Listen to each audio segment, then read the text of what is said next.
పిల్లలు తాము చూసిందే ప్రపంచం అనుకుంటారు. కనిపించే ప్రతిదీ ఆ పసి మనసుల్లో నాటుకుపోతుంది. చుట్టూ ఆహ్లాదకర వాతావరణం ఉంటే అక్కడ పెరిగే పిల్లల మనసులు అద్దాల్లా ఉంటాయి. అదే చుట్టూ అరాచక లోకం ఉంటే చిన్నారుల మనసులు చెదిరిపోతాయి. ఆ చిట్టి హృదయాల్లో లేనిపోని భయాలు పెరిగి ఒక రకమైన ఆత్మ న్యూనతాభావం ఏర్పడిపోతుంది.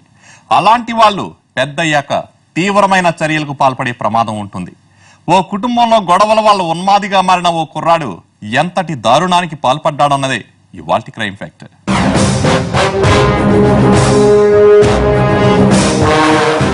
ఏ ఇంట్లోనైనా ఉదయం లేస్తే భక్తి గీతాలో దేవుడి స్తోత్రాలు వినిపిస్తాయి. ఆ ఇంట్లో మాత్రం తిట్ల పురాణం వినిపించేది. అది పిల్లలపై ఎలాంటి ప్రభావం చూపిందో ఇప్పుడు చూద్దాం. పోయిక్కడి నుంచి దరిద్రపు సంత, దరిద్రపు కొట్టు మొహాలు నాకు దాపురించారు అంటూ తండ్రి తిడుతుంటే ఆ పిల్లాడు వణికిపోయాడు. కన్నీళ్లు ధారలా వచ్చాయి. రే దున్నపోతా, కాళ్ళెరగొడతా, పైసలంట పైసలు, సెట్టు కత్తున్నాయరా పైసలు, పోతరకి అని గద్దించడంతో కాళ్ళీడ్చుకుంటూ ఆ పిల్లాడు నాన్న దగ్గర నుంచి వెళ్లిపోయాడు. చిన్నారి గుండె నిండా చెప్పలేనంత బాధ. నాన్న ఎందుకిలా అసహించుకుంటున్నాడో ఆ చిట్టి హృదయానికి అర్థమయ్యేది కాదు.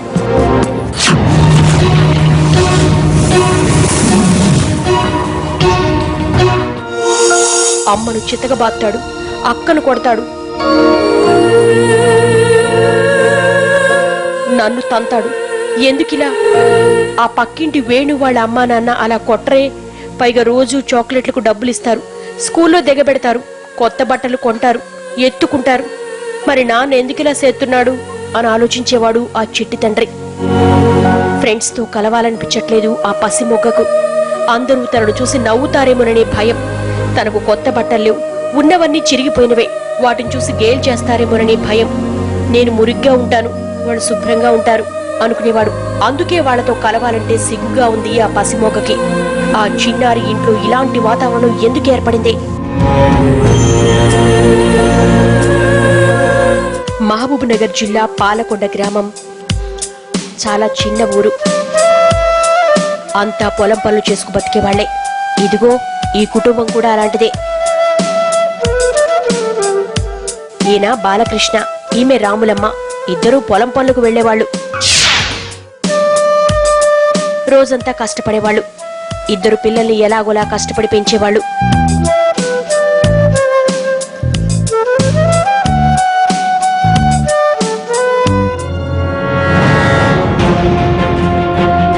ఓ రోజు సాయంత్రం వాళ్ళిద్దరూ ఇంట్లో మాట్లాడుకుంటుండగా రాములయ్య వచ్చాడు.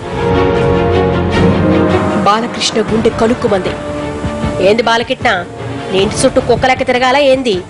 పైసలు తీసుకున్నప్పుడు అన్నా అన్నా ప్లీజ్ అంటువి, ఇప్పుడేమో నా పైసలు నా కీడాకి నీ ఇంటి చుట్టూ తిరగాలా? నిన్ను అయ్యా బాబు అంటూ బతిమలాడాలా? అంతేనా అన్నాడు. లేదు రామన్నా, 2 నెలలు గడువివు, నీ బాకీ వడ్డీతో సహా తీరుతా, ఇదిగో చాయ్ తాగుపో అంటూ బతిమలాడాడు. ఇంకా గడువా? ఏంటి కథ? సర్లే 2 నెలలు ఆగుతా గాని అంతకంటే ఎక్కువ సేత్తే మాత్రం మంచిగుండదు అంటూ వెళ్లిపోయాడు. ఇద్దరూ ఊపిరి పీల్చుకున్నారు. బాలకృష్ణకు సహజంగా ఒళ్ళొంగదు. అలాంటిది అప్పుల బాధ మరింత తలనొప్పిగా మారింది. ఏమో, ఇలా కాదుగాని హైదరాబాద్ పోదాం, అక్కడ మనోళ్ళు చాలా మంది ఉన్నారు, కూలి పనులు చేద్దాం, అక్కడ రోజుకు 300 ఇస్తారట, అంటే ఇద్దరికీ కలిపి రోజుకు 600, నెల తిరిగేసరికి ఓ 10,000 ముడతాయి అన్నాడు ఉత్సాహంగా. ఉన్న ఊరిని వదలడం ఇష్టం లేదు రాములమ్మకు. కాని పనింటేనే ఆమడు దూరం పోయే భర్త స్వయంగా పనిచేస్తానంటే కాదనలేక సరే అందే.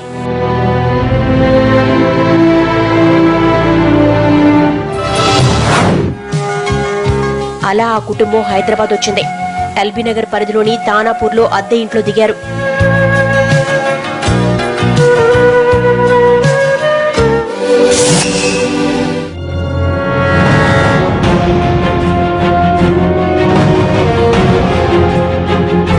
వచ్చిన వారానికి ఆశలపై నీళ్లు చల్లాడు బాలకృష్ణ.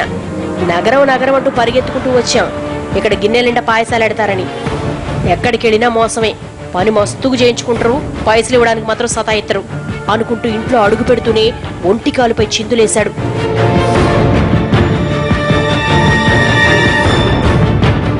బయట వాళ్లపై ఉన్న కోపాన్ని పిల్లలపై చూపించాడు. దగ్గరకు రాబోయిన కొడుకు ప్రేమ్నాథును వెనక్కు నెట్టేశాడు. ఏడుస్తున్న కూతుర్ని నోరు మూతావా లేదా సేనిమోకందానా అని గట్టిగా అరిచాడు. రాములమ్మ పిల్లల్ని చేరదీసింది. భర్తను సముదాయించింది.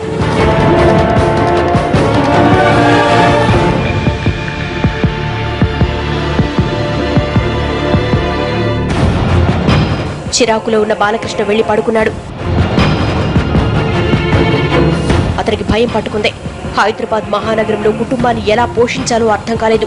రాములమ్మకు ఇంకా కూలి దొరకలేదు. ఆ టెన్షన్లతో బాలకృష్ణ ఓ రకంగా పిచ్చోడైపోయాడు.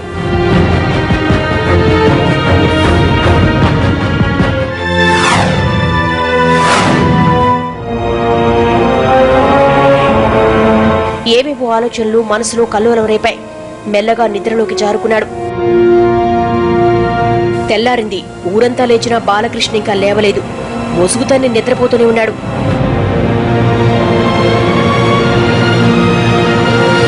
ఉదయాన్నే పనిలోకి వెళ్తానంటివి, ఇంకా నిద్రపోతున్నావా లే అంటూ అతన్ని కదిపింది రాములమ్మ. అంతే, కస్సుమంటూ లేచాడు.